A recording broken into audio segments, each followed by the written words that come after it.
At first glance, Vesta and Rusty seem like any other happy couple.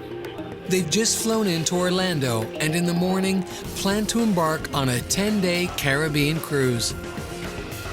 But first impressions can be deceiving. This is the first time the couple has seen each other since their divorce 15 years ago.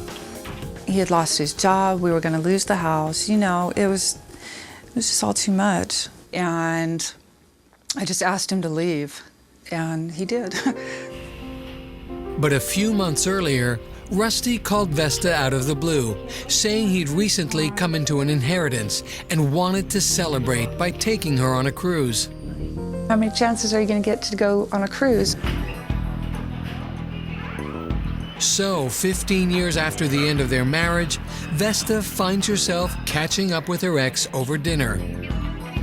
Rusty orders a beer with his meal, and while things are pleasant, Vesta senses something is not quite right. He looked haggard. That's a good word for that. He looked sick.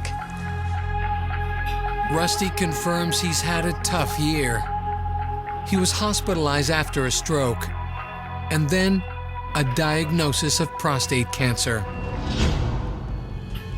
Back in their room, Vesta can't help but notice that Rusty is trembling. He shook all night long. It was probably right up there on the list of one of the oddest things I've ever been around. The next morning, he complains of being cold and decides to take a bath to warm up. But after almost an hour in the bathroom, Vesta begins to wonder what's taking so long.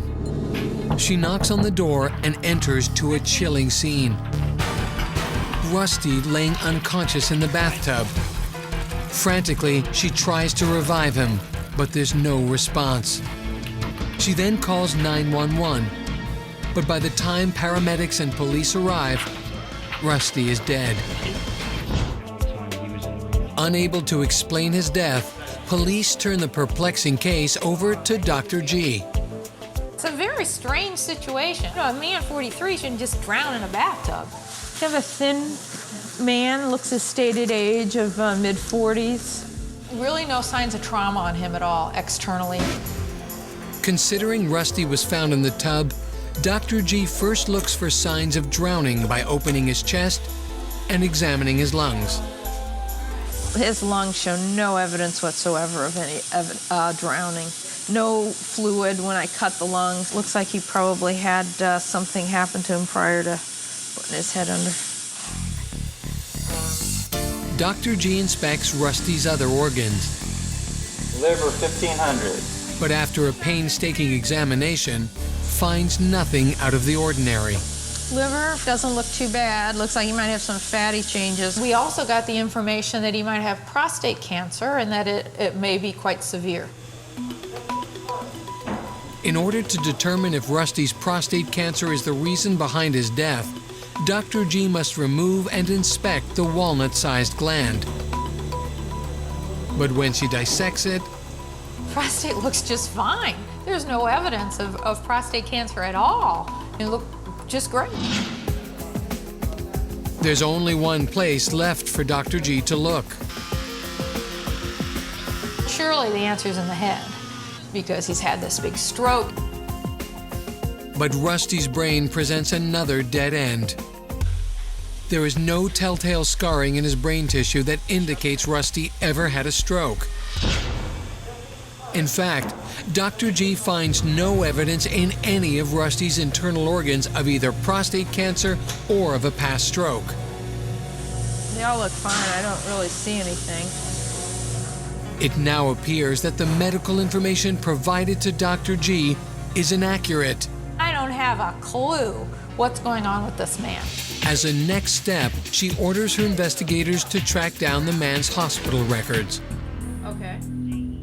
And once they arrive, a view of the real Rusty Updike begins to emerge. I got a totally different picture of this man. This is a man that lives in a kind of homeless shelter motel. He was not in the hospital for a stroke. He did not have prostate cancer. He was in the hospital for effects of chronic alcoholism. He's a big-time alcoholic and is rarely without alcohol in his system. The records also indicate that during his hospital stay, Rusty's condition worsened. He started going into alcohol withdrawal seizures and had to be medicated for that. Vesta helps to make the picture even clearer. She explains to Dr. G that Rusty's alcoholism was the real reason behind the couple's divorce. So before agreeing to accompany him on the cruise, Vesta made one demand. I told him that I would love to go with him, but that I didn't want him to be drunk the whole time. So Rusty stopped drinking immediately, consuming only one beer with dinner. But little did he know that decision would prove fatal. The low level of alcohol in Rusty's system sends him into autonomic dysfunction, a condition where the nervous system loses the ability to control the body's temperature.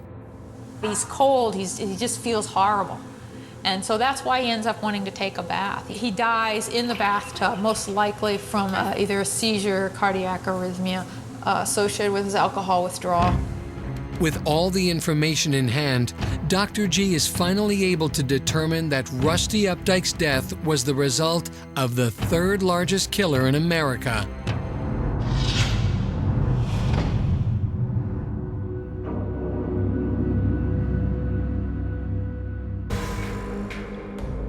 More than 17.6 million Americans abuse alcohol.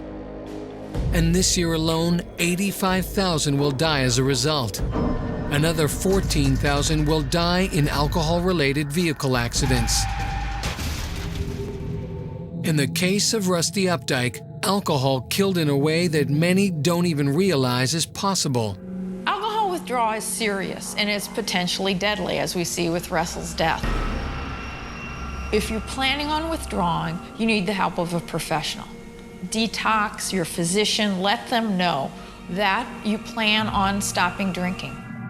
But withdrawal is only one of alcohol's deadly faces. You can die acutely from alcohol, you can die from the chronic effects of alcohol, and you die from the behavioral effects, how it makes you act.